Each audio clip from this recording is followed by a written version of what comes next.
downsides of having events as such a key part of your delivery is that, well, how do I do an event when this person, this relationship you student, it's their first event with us, but this student has been in RU Masters for 5 years and is a practitioner. How can they both have an extraordinary experience in this event? And at one point we were starting to like come apart at the seams from that. And that's when we rebuilt our entire Relationship U program so that it is a 12-month yellow brick road in every year that we serve our students, so that they're getting the exact event that they need for exactly where they are to be mind blown and rewired. And our advanced students and practitioners are getting the exact events that they need for their ascension and their rewiring. Huh. Yeah, I've run into that myself. You know, you get someone in the room who's just crushing it next to someone who's brand new, and you honor both where they are, and you should honor both where they are. But then it is definitely different delivery. It messes up quite a bit. I like you say, you're a master of delivery. And I think that for most people, that tends to, that just means she's doing a lot of gamification, you know?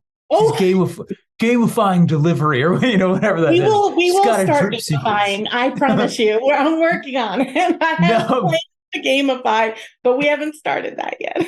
But that's what I think is funny, though, is I think that mastering delivery, well, you just said that doesn't mean gamify, although that could be part of it. You've mastered the delivery, pulling someone through an outcome as fast as possible in an immersive experience. Like, amen.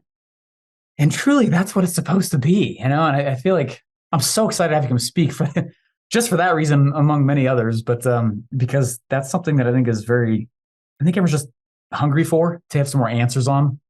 Marketing is awesome, sales is awesome, but over delivering in the true sense and really meeting the person where they are is such a huge key piece with that. Now, I just want to ask one more question, if that's cool. I want to ask one more question here about, and I know you're going to talk more about this at the event, but how are you getting so many repeats to the same material? Is it by installing a roadmap in their head? Is it by how is that? Because I tend to have, along with most of the others that I follow and listen to as well, there's this pretty significant churn rate, especially for live events. And maybe it's because they're sales events, or maybe not delivery ones as much. But I'd love to hear your thoughts on that. You've mentioned part of it. Part of it is that it's not a delivery event. So because there's not necessarily a prescriptive result at the end of the event, then people come to events because they want to be at the event. They'll come to the event because they like the people. They'll come to the event because the speakers are super smart, or they want to hear that person speak, or they like the topic. And that's completely different. That if you have a speaker event or a sales event, then the only thing that keeps bringing people back is typically culture. I don't do that, but there are people who do that really, really well. And that works really, really well for them. That's something that you would have to put as much energy and focus into developing that as Paul and I put into the delivery of the result. And it's just different, right? Because we're not having repeat event attendees. We're really having repeat Relationship U students. So it's a $15,000 a year investment.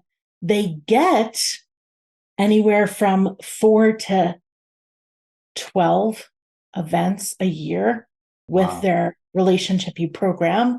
They have their 3 core events, and all the others that are offered are bonuses that they can attend at any time that they need to plug in. But the tuition funds our organization, right? We're kind of like a co-op. The students around here fund this organization to grow. And it's because over 90% of them keep advancing. And so the reason why they come is because it is a delivery event. There is a prescriptive result that will happen as a result of immersing in the 2, 3, or 4 day event, whichever one it is. They know what that result is. They experienced it once. And more than that, we don't just teach our students the tools and strategies of our method that we invented, but we also teach our students how to get results, how do results actually happen? How do you change patterns in the nervous system? How is the brain wired? Why is it that I can have a thought or idea, but then slip back to something that I do on autopilot, even though I said I was never going to do that again, and I believe I was never going to do that again, I Right. did it again or said it again. Why?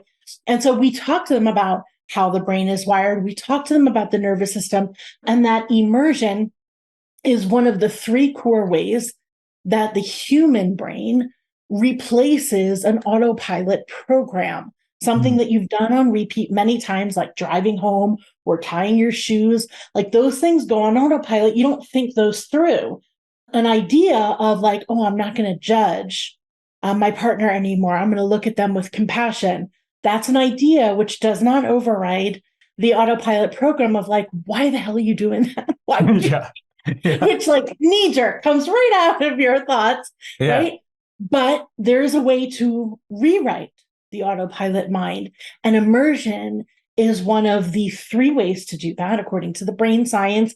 And Huh. we teach our students the purpose of immersion so that they want to stack on more immersion time because it is the fastest way to rewire your autopilot program, which is why when you do come out of an event, you actually are on fire. It's not a figure of speech. You literally are on fire. You have burned up the old wiring of your autopilot programs, and your new ideas have moved through the barrier into the autopilot mind so that you stick with it until that expires. And there are other ways to, like, if you don't stay with it, there are other ways to do it. But since Wow. we teach our students the benefit of it, because it doesn't actually do anything for me if a relationship use student comes to an event or doesn't. We already were paid the tuition. Like, I'm not there.